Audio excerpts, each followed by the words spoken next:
اب 15ویں صدی میں ہم ہیں۔ اب ایک بات میں کہہ رہا ہوں اور وہ میری ذاتی رائے ہے، گمان، اندازہ، اس میں مجھ سے اختلاف کرنے کا ہر ایک کو حق ہے۔ میرے نزدیک 15ویں صدی ہجری اب مجدد کامل الامام المہدی سلسلہ تجدید خلافت کی آخری کڑی کے ظہور کا وقت ہے۔ اس میں مجھے ایک تو قرآن مجید سے اشارہ ہے، میں اسے تفسیر نہیں کہتا۔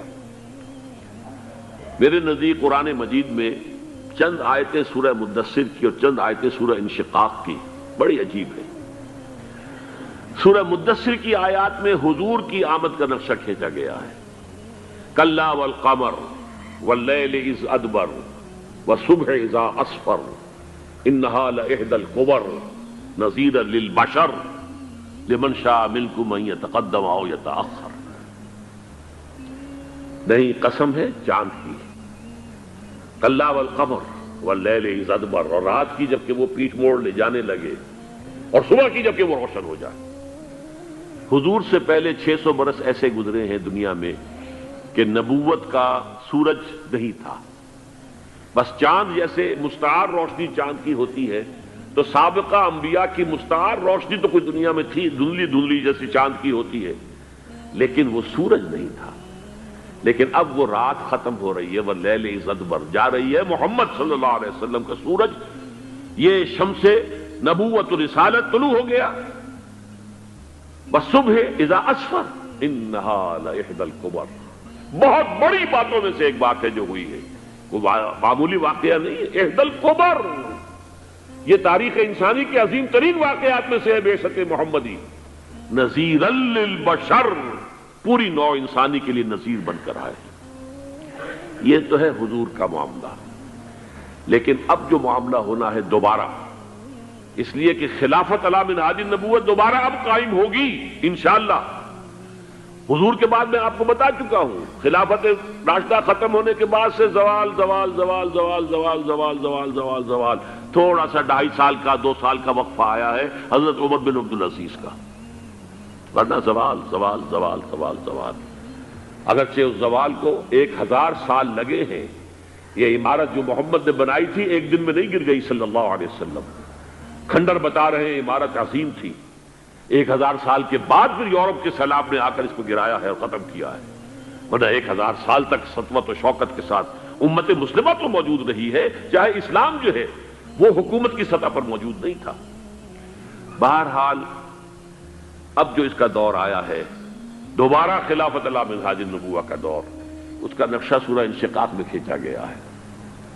فلا اقسم بالشفق، اب دیکھیے سورج غروب ہو گیا، حضور کی بعثت کے وقت وہ سورج رسالت طلوع ہوا تھا، اب وہ سورج غروب ہو چکا ہے۔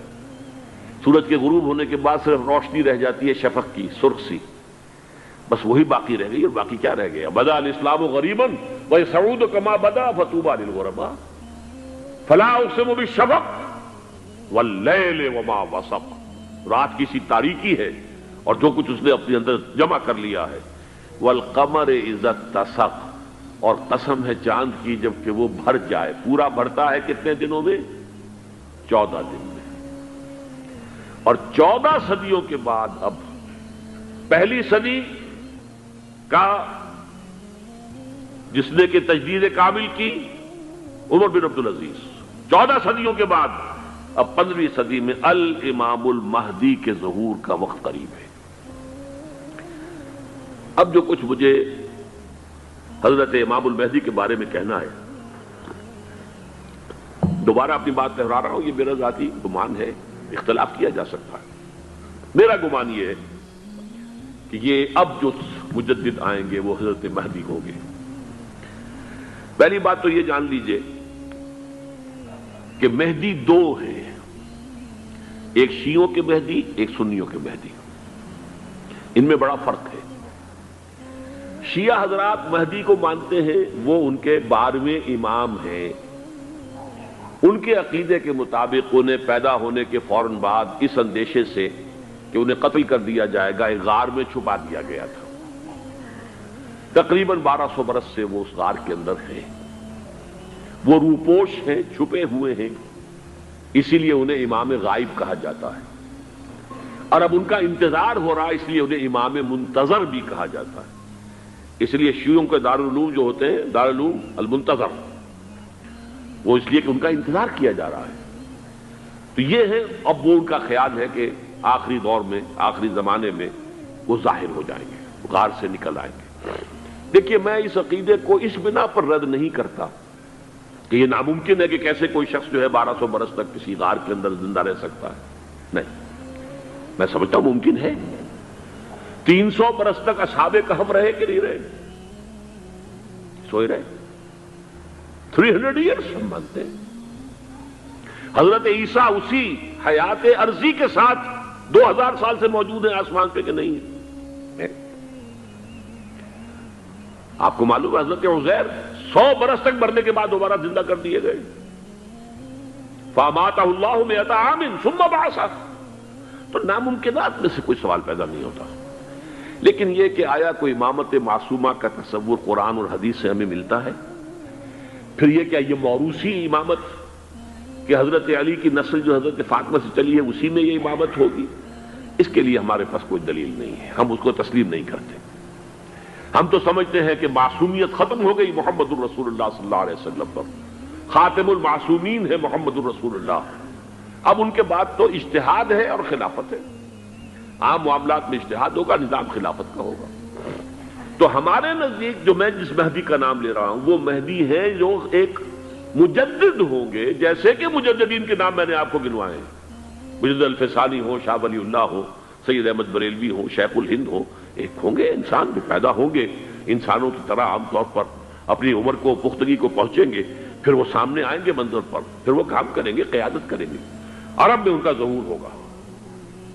دوسری بات یہ نوٹ کر لیجئے حضرت مہدی کے بارے میں،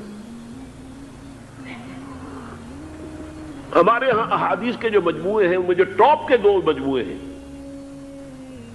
ان میں کہیں حضرت مہدی کا ذکر نہیں ہے، نہ صحیح بخاری میں نہ صحیح مسلم میں، لیکن ہم اسے نظر انداز نہیں کر سکتے کہ صحائح ستہ کی بقیہ 4 کتابوں کے اندر موجود ہیں،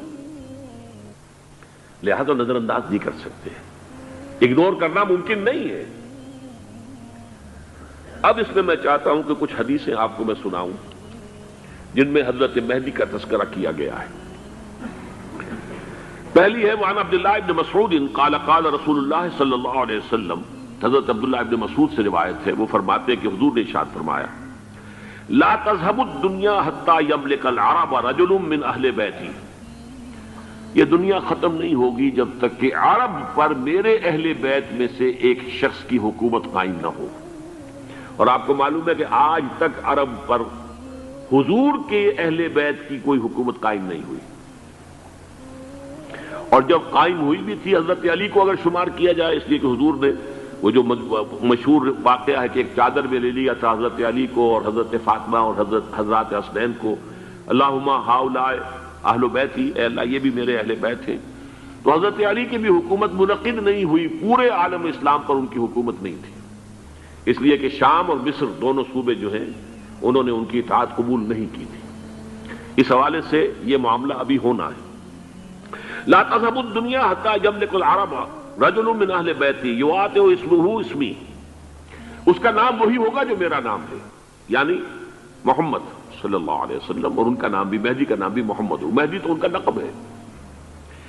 یہ ترمذی میں بھی ہے، ابو داؤد میں بھی ہے، سنن ابی داؤد، جامع ترمذی، بلکہ ابو داؤد میں ایک اور روایت ہے، قال حضور نے فرمایا لو لم يبقى من الدنيا الا يوم، اگر دنیا کی زندگی میں سے کچھ بھی نہ بچے سوائے ایک دن کے، لطول اللہ تعالی ذلك اليوم، تو اللہ تعالیٰ اس دن کو لمبا کر دے گا، حتی یبعث فیہ رجلا منی، یہاں تک کہ میرے خاندان میں سے ایک شخص کو اٹھائے گا، من اہل بیتی، میرے اہل بیت میں سے، یواطئ اسمہ اسمی و اسم ابی ہے اسم ابی، جس کا نام میرے نام پر ہوگا، جس کے والد کا نام میرے والد کے نام پر ہوگا، محمد ابن عبداللہ ان کا نام ہوگا، اور وہ یملأ الارض قسطا وعدلا کما ملئت ظلما وجورا، وہ سرزمین عرب کو عدل اور انصاف سے اسی طرح بھر دیں گے جیسے کہ وہ ظلم اور زیادتی سے بھر چکی ہوگی۔ دوسری روایت ہے حضرت ابو سعید خدری رضی اللہ تعالی عنہ سے، حضور نے فرمایا المہدی منی اجل الجبہۃ اقنى الانف یملأ الارض قسطا وعدلا کما مورع ظلما وجورا یملک 7 سنین، رواہ داؤد، کہ مہدی مجھ میں سے ہوں گے بڑی روشن پیشانی والے اور بڑی کھڑی ناک والے، وہ زمین کو بھر دیں گے انصاف سے اور عدل سے، جیسے کہ وہ ظلم سے بھری ہوئی ہوگی، اور وہ 7 برس تک حکومت کریں گے۔ عرب میں خالص خلافت علی منہاج النبوہ کا نظام حضرت مہدی کے ہاتھوں قائم ہوگا اور 7 برس تک قائم رہے گا عرب کے اندر۔ اس کا اگلا مرحلہ میں بعد میں بیان کروں گا۔ تیسری روایت، اور اس کو میں اس لیے خاص طور پہ سنا رہا ہوں کہ اس میں وہی الفاظ آئے ہیں جو میں نے ابتدا میں حدیث آپ کو سنائی تھی، اس کے الفاظ ہیں۔ عن ابی سعید قال ذکر رسول اللہ صلی اللہ علیہ وسلم بلاء یصیب هذه الامہ حتی لا یجد الرجل ملجا یلجا الیہ من الظلم۔ حضور نے ذکر فرمایا کہ ایک دور ایسا آئے گا انتہائی ابتلا اور آزمائش اور مصائب کا، کہ کسی شخص کو کوئی سر چھپانے کی جگہ نہیں ملے گی اس ظلم سے اپنے آپ کو بچانے کے لیے۔ فَيَبْعَثُ اللَّهُ رَجُلًا مِنْ عِتْرَتِي وَأَهْلِ بَيْتِي، تو پھر اللہ میرے خاندان میں سے، میرے اہل بیت میں سے اٹھائے گا ایک شخص کو، فَيَمْلَأُ بِهِ الْأَرْضَ قِسْطًا وَعَدْلًا، اور اس کے ذریعے سے اللہ تعالیٰ زمین کو عدل و قسط سے بھر دے گا۔ يَرْضَى عَنْهُ سَاكِنُ السَّمَاءِ، یہ وہی الفاظ آ گئے اب، اس سے پھر راضی ہو جائیں گے آسمانوں میں رہنے والے بھی، وَسَاكِنُ الْأَرْضِ، اور زمین میں رہنے والے بھی۔ لا تدع السماء من قطرها شيئا الا ثبته، آسمان اپنا ایک قطرہ بھی نہیں روکے گا مگر یہ کہ اس کو زمین کے اوپر نثار کر دے گا، بارش کی شکل میں گرا دے گا۔ ولا تدع الارض من نباتها شيئا الا اخرجته، اور زمین اپنی پیداوار میں سے کوئی شے نہیں چھپائے گی، نہیں روکے گی مگر اس کو ظاہر کر دے گی۔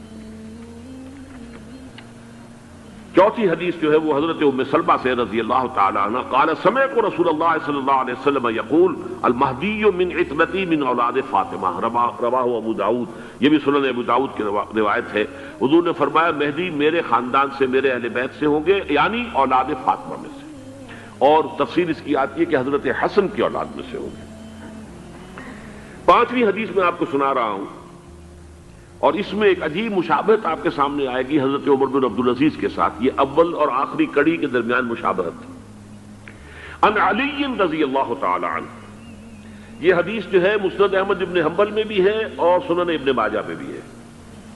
قال قال رسول اللہ صلی اللہ علیہ وسلم المہدی منا اہل البیت یصلح اللہ فی لیلۃ، مہدی ہم میں سے ہوں گے، ہمارے اہل بیت میں سے، اور اللہ ایک ہی رات میں ان کی اصلاح کر دے گا۔ یعنی وہ پہلے سے کوئی زیادہ روحانی یا دینی کوئی اس سے بڑی شخصیت نہیں ہوں گے، لیکن ایک ہی رات میں اللہ تعالیٰ ان کی سیرت و کردار کے اندر انقلاب عظیم برپا کر دے گا۔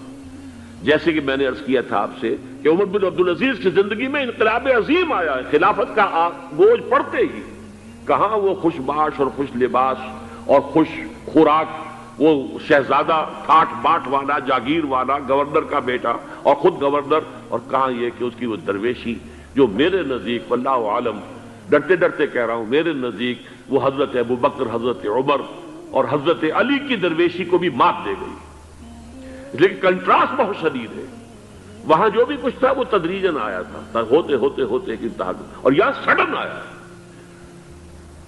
چھٹی حدیث، عن انس سمعت رسول اللہ صلی اللہ علیہ وسلم یقول نحن ولد عبد المطلب سعادت اہل الجنہ، ہم عبد المطلب کی جو اولاد ہیں اور نسل ہیں، ہم جنت کے سردار ہیں۔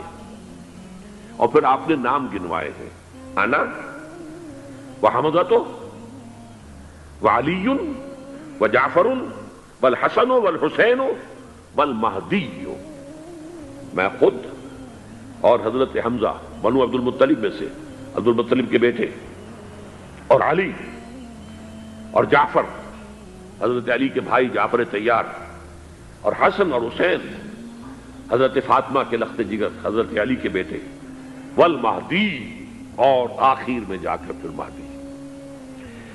اب میں آپ کو ایک حدیث سنانے چلا ہوں جس میں ایک عجیب نقشہ سامنے آتا ہے کہ یہ مہدی جب ظاہر ہوں گے تو کس طور سے ظاہر ہوں گے، ان کے ظہور کی کیفیت کیا ہوگی، کیف یظہر۔ یہ روایت ہے حضرت ام سلمہ سے رضی اللہ تعالی عنہا، حضور کی زوجہ محترمہ ہیں، فرماتی ہیں ام سلمہ عن النبی صلی اللہ علیہ وسلم قال یکون اختلاف عند موت خلیفۃ۔ حضور نے فرمایا ایک خلیفہ کی موت پر اختلاف واقع ہو جائے گا، خانہ جنگی ہو جائے گی۔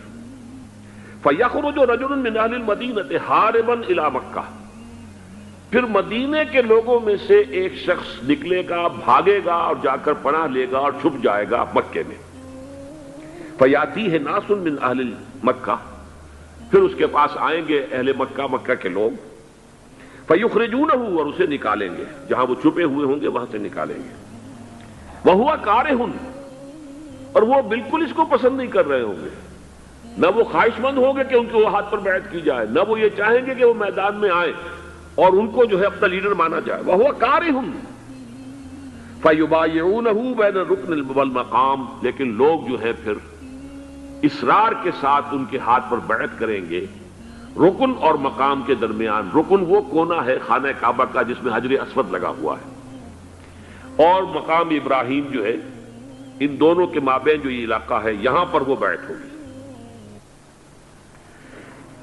وَيُبْعَثُ إِلَيْهِ بَعْثٌ مِّنَ الشَّامِ، ان کے خلاف ایک لشکر بھیجا جائے گا شام سے۔ نہیں کہا جا سکتا کہ باسی حکومت اس وقت کی جو ہے اس کی طرف سے کوئی مسئلہ اس طرح کا اٹھ کھڑا ہو، اس لیے کہ ابھی تو بہرحال باسی حکومت وہاں ہے۔ فَيُخْسَفُ بِهِمُ بِالْبَيْضَاءِ بَيْنَ مَكَّةَ وَالْمَدِينَةِ، لیکن اللہ تعالیٰ اس لشکر کو مکے اور مدینے کے درمیان وادی بیضاء میں دھسا دے گا زمین کے اندر، پورے کے پورے لشکر کو۔ فَإِذَا رَأَى النَّاسُ ذَلِكَ، جب لوگ یہ دیکھیں گے کہ اتنی بڑی نشانی ظاہر ہو گئی، أَتَاهُ أَبْدَالُ الشَّامِ وَعَصَائِبٌ من العراق فَيُبَايِعُونَهُ، اب شام سے سارے کے سارے جو اولیاء اللہ ہیں وہ بھی آئیں گے، اور عراق سے جوق در جوق لوگ آئیں گے اور ان سے بیعت کریں گے۔ وَيَعْمَلُ فِي النَّاسِ بِسُنَّةِ نَبِيِّهِمْ، پھر وہ عمل کریں گے لوگوں کے مابین، حکومت کریں گے اپنے نبی کی سنت کے مطابق۔ وَيُلْقِي الْإِسْلَامُ بِجَرَانِهِ، اور اسلام اپنی گردن زمین پر ٹکا دے گا۔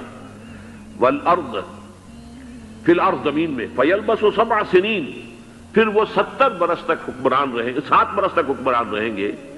ثم یتوفا، پھر ان کا انتقال ہوگا۔ ویصلی علیہ المسلمون، اور مسلمان ان پر نماز پڑھیں گے۔ یہ جو میں نے آپ کے سامنے نقشہ کھینچا ہے، اس سے اب میں ایک نتیجہ نکالتا ہوں، اسے بھی میرا گمان کہیے، اختلاف بھی کر سکتے ہیں آپ، اگر اس کو وزنی سمجھے تو قبول بھی کر سکتے ہیں۔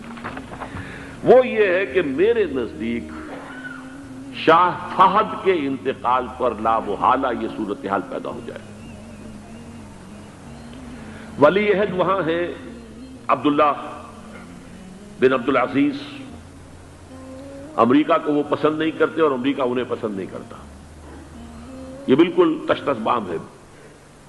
امریکہ نے لازماً جس طریقے سے اپنے پنجے گاڑے ہیں سعودی عرب کے اندر، اپنا فوجی اڈا بنایا ہے، تو آسانی کے ساتھ وہاں سے اپنے پنجے ہٹانے کے لیے تیار نہیں۔ ایک حدیث میں آتا ہے قرن الشیطان، نجد سے شیطان کا سینگ برآمد ہوگا، وہ شیطان کا سینگ ہے، جو میزائل وہاں پر لگے ہوئے ہوں گے اس وقت، در حقیقت وہ سارے کے سارے جو ہیں وہ شیطان کے سینگ ہیں۔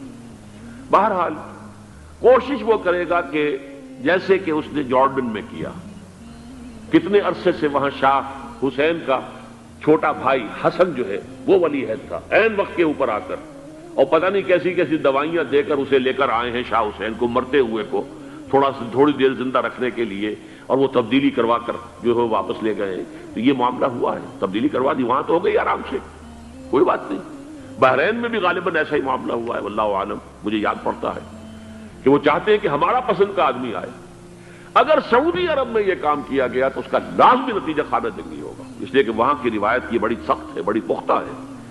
پھر یہ کہ وہاں جو ہے امیر عبداللہ جو ہے، جو وہاں پر اگرچہ سپہ سالار وہ نہیں ہے، کمانڈر ان چیف وہ نہیں ہے، کمانڈر ان چیف تو کوئی اور ہے، لیکن الحرس الوطنی جو ہے، نیشنل گارڈز، بہت بڑی فورس ہے وہ۔ اصل بیڈوین فورس جو ہے صحرا کے لوگوں کی عرب فورس، وہ در حقیقت الحرس الوطنی ہے، نیشنل گارڈ ہے، اور اس کا کمانڈر ان چیف یہ ہے امیر عبداللہ۔ تو لازماً یہ شکل جو ہے پوری ہو کر رہے گی۔ جیسے ہی یہ معاملہ ہوا شاہ فہد کے انتقال کا، تو یہ اختلاف ہوگا، خانہ جنگی ہوگی، پھر کوئی اللہ کا بندہ جو ہوگا۔ میرے نزدیک، میں آج سے کوئی 6-7 سال پہلے سالانہ اجتماع تھا تنظیم اسلامی کا راول پنڈی میں، میں نے اس وقت وہاں کہا تھا، اس سے ذرا اخبارات میں بھی کچھ وہ کنٹروورسی آئی تھی کہ میرے نزدیک امام مہدی پیدا ہو چکے ہیں، ان کے ظہور کا وقت قریب ہے۔ اور اس کی تھوڑی سی بعد میں مجھے معلوم ہوا کہ جین ڈکسن غالباً نام ہے امریکن اس کا، جس نے یہ پیشن کوئی خبر دی تھی کہ 1962 میں عالم عرب میں ایک بچہ پیدا ہوا ہے کہ جو وہاں کا نقشہ بدل کر رکھ دے گا۔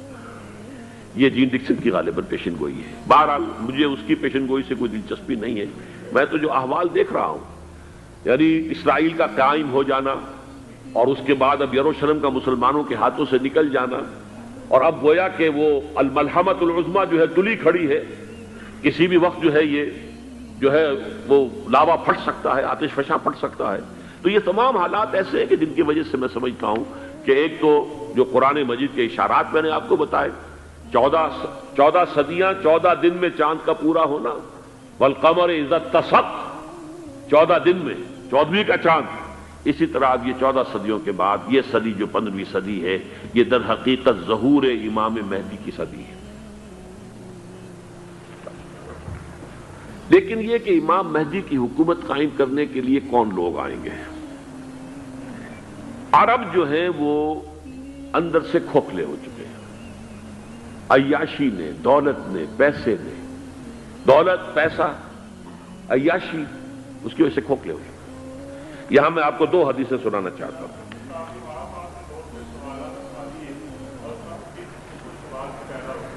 بہت سے ہو گئے، آپ اطمینان سے تشریف رکھیے۔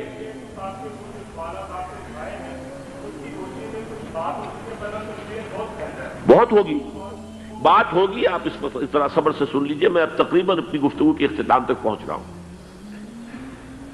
سنن ابن ماجہ کی روایت ہے حضرت ابو ہریرہ سے رضی اللہ تعالی عنہ، قال قال رسول اللہ صلی اللہ علیہ وسلم اذا وقعت الملاحم بعث اللہ بعثا من الموالی هم اکرم العرب فرسا واجودہ سلاحا یوید اللہ بہم الدین، رواہ ابن ماجہ عن ابی ہریرہ رضی اللہ تعالی عنہ۔ جب ملاحم کا دور شروع ہوگا تو اللہ تعالیٰ اٹھائے گا ایک لشکر یا لشکروں پر لشکر موالی میں سے۔ موالی کون ہے؟ عربوں نے جب فتح کیا تھا اس پورے علاقے کو خلافت راشدہ کے دوران، اور پھر وہ لوگ جو ہے، ایک رائے تو یہ تھی کہ انہیں غلام بنایا جائے سارے آبادیوں کو، لیکن یہ کہ حضرت عمر کا اجتہاد تھا اس کے مطابق کہ ان کو غلام نہیں بنایا گیا، تو وہ موالی کی حیثیت رکھتے ہیں۔ عربوں میں دم نہیں ہے، موالی میں سے لشکر اٹھیں گے کہ جو در حقیقت حضرت مہدی کی حکومت کو قائم کریں گے۔ دوسری حدیث سنیے، عن عبداللہ بن الحارث رضی اللہ تعالی عنہ، اور یہ ابن ماجہ کی روایت ہے، قال قال رسول اللہ صلی اللہ علیہ وسلم یخرج ناس من المشرق فیوطئون للمہدی یعنی سلطانی، لشکر نکلیں گے، لوگ آئیں گے مشرق سے، اور وہ حضرت مہدی کی حکومت کو جمائیں گے اور قائم کریں گے۔ اب ذرا نوٹ کیجئے کہ جزیرہ نما عرب کے مشرق میں کون سے ملک ہیں؟ 3، ایران، افغانستان، پاکستان۔ یہ 3 سالڈ مسلم ممالک، مسلم آبادی اکثریت۔ ویسے تو یہ کہ آگے ہندوستان میں 20 کروڑ مسلمان ہیں، لیکن وہ 20 کروڑ جو ہے وہ تو 80 کروڑ کے اندر تحلیل ہو جاتے ہیں غیر مسلموں میں، لیکن یہاں جو معاملہ ہے یہ خالص اکثریت کے۔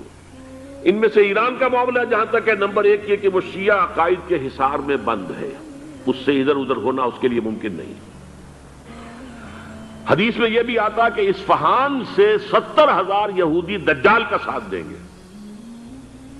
لیکن بہرحال خراسان ایک صوبہ ہے افغانستان کا اس وقت بھی، شمال مشرقی کونے میں، مجھے امید ہے وہاں سے خیر کی، کیونکہ خراسان کا لفظ وہاں پہ شامل ہے، اور حضور کی حدیث میں بعد میں آپ کو سناؤں گا کہ خراسان سے فوجیں چلیں گی جو یروشلم کو دوبارہ حاصل کریں گی، فتح کریں گی، جیسے پہلے یروشلم کھویا عربوں نے تھا، دوبارہ حاصل کیا تھا کرد نے، کرد خون صلاح الدین ایوبی رحمۃ اللہ علیہ. ایسے اب پھر عربوں نے کھویا ہے، لیکن لینے والے خراسان سے لشکر آئیں گے. یخرج من خراسان رایات و سود لا یردھا شیء حتی تنصب بإیلیا. خراسان کے علاقے سے کالے علم لے کر لشکر چلیں گے جن کے رخ کو کوئی موڑ نہیں سکے گا جب تک کہ وہ جا کر یروشلم میں نصب نہ ہو جائے. اس کے بعد نام آتا ہے پاکستان کا. یہ ہے میری اور آپ کی داستان، اور یہ ہے سبب جس کی وجہ سے کہ میں آپ سے یہ گفتگو کر رہا ہوں. اصل میں تو کس لیے؟ محض ایک علمی استفادہ، محض اپنی بات آراء کو ظاہر کرنے کا شوق نہیں، بلکہ یہ کہ اپنی ذمہ داری ہم پہچانے کہ ہم کس مقام پر کھڑے ہیں.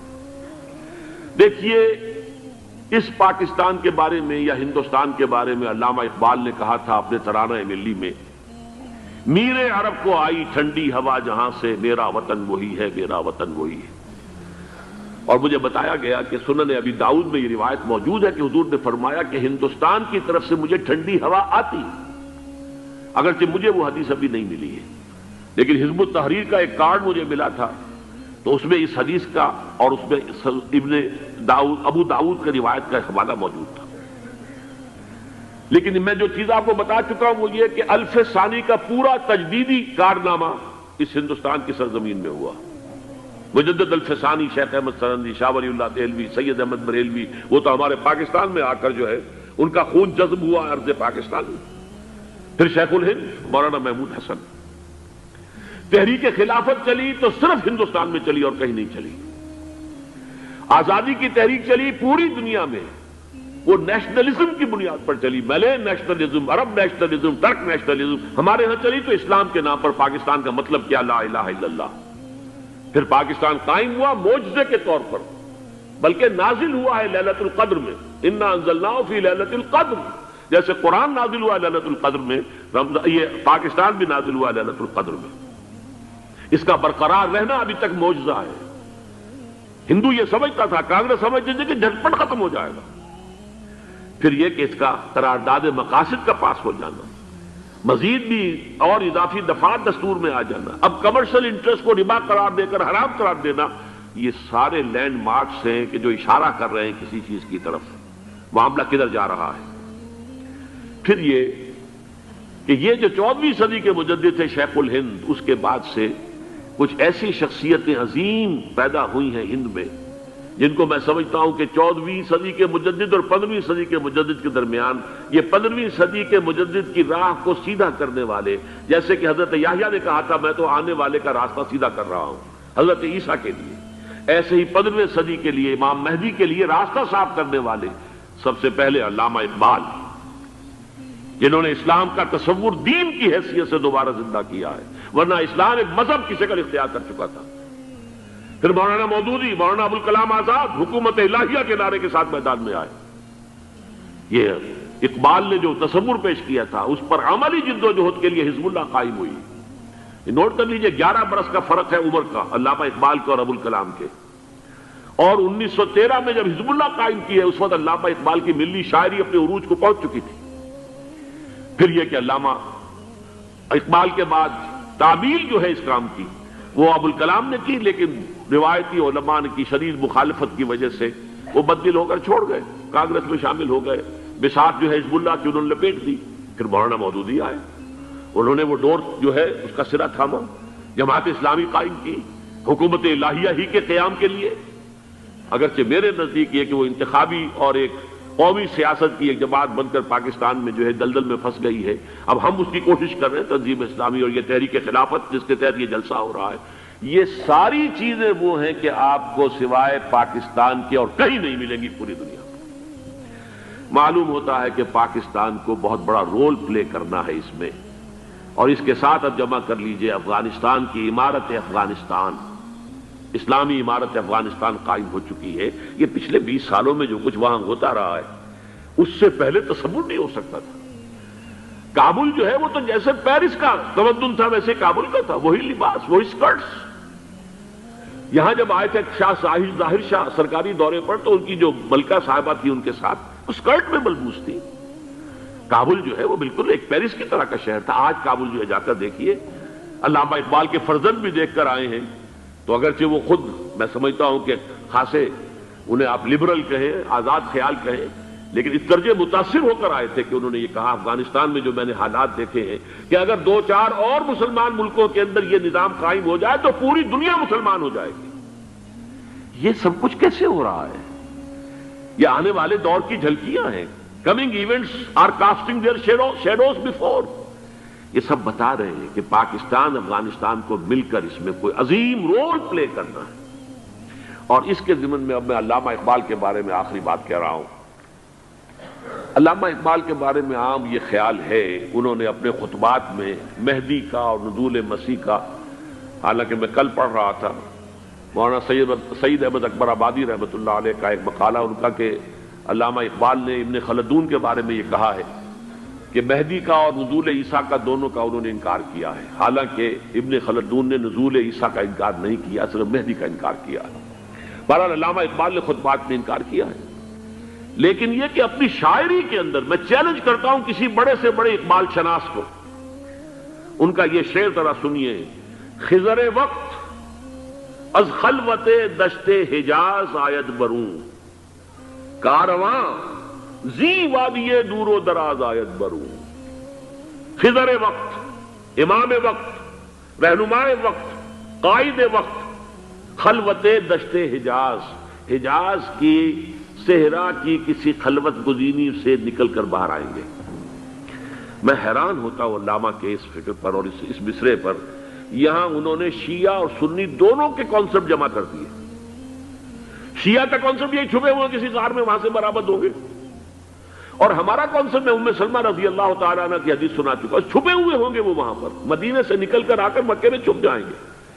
اس خانہ جنگی کی حالت میں لوگ ان کی طرف دیکھ رہے ہوں گے، سوچتے ہوں گے انہیں میدان میں آنا چاہیے، کوئی پارٹ پلے کرنا چاہیے، امت کی رہنمائی کرنی چاہیے، لیکن وہ چھپیں گے، وہ کارے ہوں گے، وہ اس ذمہ داری کو قبول نہیں کرنا چاہیں گے، جا کے چھپ جائیں گے مکے میں، وہاں سے مکے والے انہیں نکالیں گے، اور وہ کارے ہوں گے، انہیں بالکل یہ پسند نہیں ہوگا کہ یہ ذمہ داری اٹھائیں۔ تو خضر وقت از خلوت دشت حجاز آید بروں، کارواں زی وادی دور و دراز آید بروں۔ کارواں جو چلے گا ان کی مدد کے لیے اس وادی دور و دراز، اس عظیم وادی دور و دراز، یہ وادی سندھ ہے۔ وادی سندھ جو ہے ہم سمجھتے ہیں کہ صرف یہ پاکستان اور پنجاب جو ہے یہ اس میں شامل ہے، سندھ اور پنجاب نہیں، افغانستان کا پورا مشرقی علاقہ اس میں شامل ہے۔